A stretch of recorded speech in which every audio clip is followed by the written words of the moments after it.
കാൽ നൂറ്റാണ്ടായി കിഴക്കൻ ഏറനാടിന്റെയും വിശേഷ്യ വണ്ടൂരിന്റെയും സ്വർണ്ണമോഹങ്ങൾക്ക് സുവർണ ചാരുതയേകി അതിവിശാലമായ ഷോറൂമിൽ വണ്ടൂരിലെ ഏറ്റവും വലിയ നമ്പർ 1 ബ്രൈഡൽ ജ്വല്ലറിയും ഡയമണ്ട് ജ്വല്ലറിയും പാർക്കോ സ്വർണ്ണാഞ്ജലി ഗോൾഡ്, നിലമ്പൂർ റോഡ്, വണ്ടൂർ. രുചിക്കൂട്ടുകൾ കൊണ്ട് രുചി വൈവിധ്യങ്ങൾ ഒരുക്കിയ ഇന്ത്യൻ ബേക്സ് ഇപ്പോൾ വണ്ടൂരിലും. Indian bakes, Pandikkad road, Manalmel bus stand, Wandoor. July 4 ചക്ക ദിനത്തോടനുബന്ധിച്ച് പോരൂർ ഗ്രാമപഞ്ചായത്ത് കുടുംബശ്രീ CDSന്റെ നേതൃത്വത്തിൽ ചക്ക ഫെസ്റ്റ് സംഘടിപ്പിച്ചു. ചക്ക മൂല്യവർദ്ധിത ഉൽപ്പന്നങ്ങളുടെ പ്രദർശനം ഗ്രാമപഞ്ചായത്ത് പ്രസിഡന്റ് നീലേങ്ങാടൻ മുഹമ്മദ് ബഷീർ ഉദ്ഘാടനം ചെയ്തു.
ലോക ചക്ക ദിനം ജൂലൈ 4 തീയതിയാണ് പോരൂർ പഞ്ചായത്തിൽ ഇത് നടപ്പാക്കുന്നത്. പോരൂർ പഞ്ചായത്തിലെ കുടുംബശ്രീ ഹോം ഷോപ്പിൻ്റെ ഭാഗമായിട്ടും കൂടെ ഇങ്ങനൊരു പദ്ധതി ഇന്ന് നടപ്പാക്കുകയാണ്.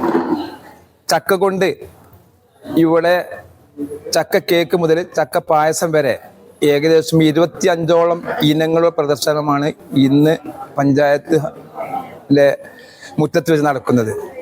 ഇതിന്റെ പ്രധാന ലക്ഷ്യം ജനങ്ങളിലേക്ക് ചക്ക ഇന്ന് ഏറ്റവും പ്രധാനപ്പെട്ട ഒരു മുൻകാലങ്ങളിലൊക്കെ ചക്ക തൊടിയിൽ കൂടെ പോവുകയാണെങ്കിൽ ആരും വാങ്ങാത്തൊരു കാലഘട്ടമായിരുന്നു. പക്ഷെ ഇന്ന് ഏറ്റവും കൂടുതൽ ചക്ക കൊണ്ടുള്ള ഉൽപ്പന്നങ്ങൾ നമ്മുടെ തൊട്ടടുത്ത പഞ്ചായത്തിലും അതേ ഈ പഞ്ചായത്തിൽ തന്നെ ചക്ക കൊണ്ട് ഉൽപ്പാദിപ്പിക്കുന്ന ഒരുപാട് തൊഴിൽ എടുത്ത് ജീവിക്കുന്ന ഒരുപാട് ആളുകൾ തൊട്ടടുത്ത് 13ാം വാർഡിലുണ്ട്. അതേപോലെ തന്നെ കുടുംബശ്രീകൾ സ്വയം തൊഴിൽ കണ്ടെത്തുക എന്ന ലക്ഷ്യത്തോടു കൂടി പഞ്ചായത്ത് വർഷം സംരംഭത്തിന് വേണ്ടി ഫണ്ട് അനുവദിച്ചിട്ടുണ്ട്. ഇതേ രീതിയിൽ ചക്ക കൊണ്ട് ഉൽപ്പാദിക്കുന്ന ഉൽപ്പന്നങ്ങൾ സാധാരണക്കാർക്കും എല്ലാ ആളുകൾക്കും ഉപയോഗിക്കുന്ന രീതിയിൽ കുറഞ്ഞ വിലയ്ക്ക് കൊടുക്കാനുള്ള ഒരു തയ്യാറെടുപ്പിലാണ് കുടുംബശ്രീ CDS പ്രസിഡന്റ് അടക്കമുള്ള അംഗങ്ങൾ. തുടർന്നും ഈ പഞ്ചായത്തിൽ ഇതിൻ്റെ ഒരു ഷോപ്പ് തന്നെ ഹോം ഷോപ്പ് എന്നുള്ള രീതിയിൽ തന്നെ പഞ്ചായത്തിൽ തുടങ്ങാൻ തീരുമാനിച്ചിട്ടുണ്ട്.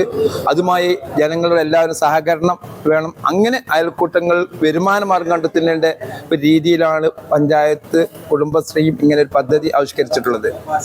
ചക്ക കൊണ്ടുണ്ടാക്കിയ കേക്ക്, പായസം, അച്ചാർ, ജാമുകൾ, പപ്പടം തുടങ്ങി മിക്സ്ചർ വരെ പ്രദർശനത്തിലുണ്ടായിരുന്നു. കൂട്ടത്തിൽ ചക്കയുടെ എല്ലാ ഭാഗങ്ങളും ഉപയോഗിച്ച് നിർമ്മിച്ച മിക്സ്ചർ ശ്രദ്ധേയമായി. കുടുംബശ്രീയിലെ VB ഷീജയാണ് ഈ വ്യത്യസ്ത മിക്സ്ചറിന് പിന്നിൽ. 20 ആൾക്കാർക്ക് JSSന്റെ ട്രെയിനിങ് തന്നിരുന്നു. അത് പിന്നെ മസാലപ്പൊടി, സ്കോഷ്, ജാമായിരുന്നു. പക്ഷെ ടീച്ചർ അതിൽ എല്ലാ സാധനങ്ങളും നമുക്ക് എന്തുകൊണ്ടാണ് പ്രയോജനപ്പെടുക എന്നുള്ളത്, വരുമാനം എങ്ങനെ നേടാന്നുള്ളതുള്ള കാര്യങ്ങളെ നമുക്ക് കൂടുതൽ ക്ലാസ് എടുത്ത് തന്നത്. അതിൽ പിന്നെ പെട്ടെന്ന് ഈ ചക്കൻ്റെ ഫെസ്റ്റിവൽ 2-3 ദിവസം മുന്നാണല്ലോ പറഞ്ഞത്. അതിൽ ടീച്ചർക്ക് വിളിച്ചു. ടീച്ചർ ഇങ്ങനെ ചക്ക വെച്ച് ചെയ്യുമെന്ന് എനിക്ക് അറിയില്ലായിരുന്നു.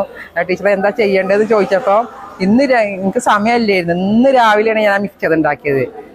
മിക്സറിൽ ചക്കൻ്റെ പിന്നെ ചവണി നമ്മൾ പൊരിച്ചിട്ടു. ചക്കൻ്റെ കുരുവിൻ്റെ മുകളിലത്തെ തൊലിയാണ് നമ്മളതിൽ ഉപയോഗിച്ചിരുന്നത്. പിന്നെ ചക്കൻ്റെ എല്ലാ ഐറ്റംസും, ചക്കൻ്റെ ഒരു ഇതും കളയാൻ പാടില്ല. ചക്കയ്ക്ക് ആകെ കളിയുന്ന സാധനം ചക്കൻ്റെ മുകളിലത്തെ ആ മേലുള്ള മുള്ളുണ്ടല്ലോ, മുള്ളു മാത്രം. പിന്നെ അതിൻ്റെ ഉള്ളിലത്തെ തൊലിൻ്റെ മുകളിലുള്ള പാടി, ബാക്കി ഉള്ള എല്ലാ സാധനവും നമുക്ക് ചക്കക്ക് നമുക്ക് പ്രയോജനപ്പെടുത്താന്നുള്ളതാണ്. പിന്നെ ടീച്ചർ നമുക്ക് വേണ്ടിങ്ങാണ്ട് ക്ലാസ് എടുത്തുതരാം, ആവശ്യക്കാർക്ക് ക്ലാസ് എടുത്തുതരാന്നുള്ള ഇതും പറഞ്ഞിട്ടുണ്ട്. അപ്പോൾ ബാക്കിയുള്ള കൂടി പഠിക്കണം എന്നുള്ള ആഗ്രഹമുണ്ട്. കുടുംബശ്രീയിലെ 15 ഗ്രൂപ്പുകൾ തയ്യാറാക്കിയ 35ഓളം വിഭവങ്ങളാണ് ചക്ക ഫെസ്റ്റിൽ ഉണ്ടായിരുന്നത്. ജൂലൈ 4 ചക്ക ദിനം. അതിനോടനുബന്ധിച്ചുള്ള ചക്ക ഫെസ്റ്റ്, ചക്ക കൊണ്ട് ഉണ്ടാക്കുന്ന വിഭവങ്ങളെ ഒരു പ്രദർശനമാണ് ഇവിടെ കുടുംബശ്രീ നടത്തുന്നത്. അപ്പം അതിൻ്റെ ഭാഗമായിട്ട് നമുക്ക് 35ഓളം വിഭവങ്ങൾ വിവിധ അയൽക്കൂട്ടങ്ങളിൽ നിന്നായിട്ട് 35ഓളം ചക്കേൻ്റെ വിഭവങ്ങൾ ഇവിടെ പ്രദർശനത്തിന് നിന്നുണ്ട്. അതിൽ ചക്ക കേക്ക് ഉണ്ട്, അതുപോലെ തന്നെ ചക്ക പായസം, ചക്ക കട്ട്ലേറ്റ്. ഒരു ചക്കേൻ്റെ ഒരു ഭാഗവും കളയാനില്ല എന്നുള്ള രീതിക്ക് ആ ചക്കേൻ്റെ മുഴുവൻ ഭാഗങ്ങളും ഉപയോഗിച്ചുള്ള ചക്കയുടെ മിക്സർ, അങ്ങനെ 35 ഐറ്റം സാധനങ്ങളുണ്ട്. ചക്ക അപ്പുണ്ട്, ചക്കേൻ്റെ അട ഉണ്ട്, ചക്ക വരട്ടിയത്, ചക്ക കൊണ്ട് അച്ചാറിട്ടതുണ്ട്, ചക്കേൻ്റെ പുളിഞ്ചി, അങ്ങനെ 35 ഐറ്റം സാധനങ്ങളാണ് ഇന്നിവിടെ പ്രദർശനത്തിന് എത്തിച്ചിട്ടുള്ളത്. ഇതൊക്കെ നമ്മളെ കുടുംബശ്രീ സംരംഭങ്ങളാണ്. ചക്കേൻ്റെ മൂല്യവർദ്ധിത ഉൽപ്പന്നങ്ങൾ ഉണ്ടാക്കുന്നതിൻ്റെ ഭാഗമായിട്ടും കൂടിയാണ് നമ്മൾ ഇന്ന് ഈ പ്രദർശനം സംഘടിപ്പിച്ചിട്ടുള്ളത്. അയൽക്കൂട്ട തലത്തിൽ ചക്കേൻ്റെ മൂല്യവർദ്ധിത ഉൽപ്പന്നങ്ങൾ, ചക്കേനെ എങ്ങനെ പ്രയോജനപ്പെടുത്താം എന്നുള്ളതിൻ്റെ ഒരു കാഴ്ചയും കൂടിയാണ് നമ്മൾ ഈ ചക്ക ഫെസ്റ്റിനോടനുബന്ധിച്ച് ഇന്നിവിടെ നടത്തുന്നത്. അപ്പോൾ തുടർന്ന് നമ്മൾ ഇതൊരു വരുമാന മാർഗത്തിലേക്ക് അയൽക്കൂട്ടങ്ങളാക്കുന്ന രീതിയിലേക്ക് കൊണ്ടുപോകാനും കൂടി വേണ്ടിയിട്ടാണ് ഇങ്ങനെ ഒരു പരിപാടി സംഘടിപ്പിച്ചത്. ഉദ്ഘാടന ചടങ്ങിൽ CDS president K Krishnajyothi, PK Bhagyalakshmi, T Safar MC, K Anwar, P Sajida, P Jasmin തുടങ്ങിയവർ പങ്കെടുത്തു. News bureau, Poroor. നിങ്ങളുടെ കയ്യിലുള്ള പഴയ സ്വർണ്ണാഭരണങ്ങൾ നൽകി 6 മാസത്തിന് ശേഷം പുതിയ 916 സ്വർണ്ണാഭരണങ്ങൾ പണിക്കൂലിയില്ലാതെ സ്വന്തമാക്കാം. Sara golden diamonds, Wandoor, Edavanna. Just dress better. Fashion is more about feel than science. Arrivals Men Apparels near Town Square, Vandoor.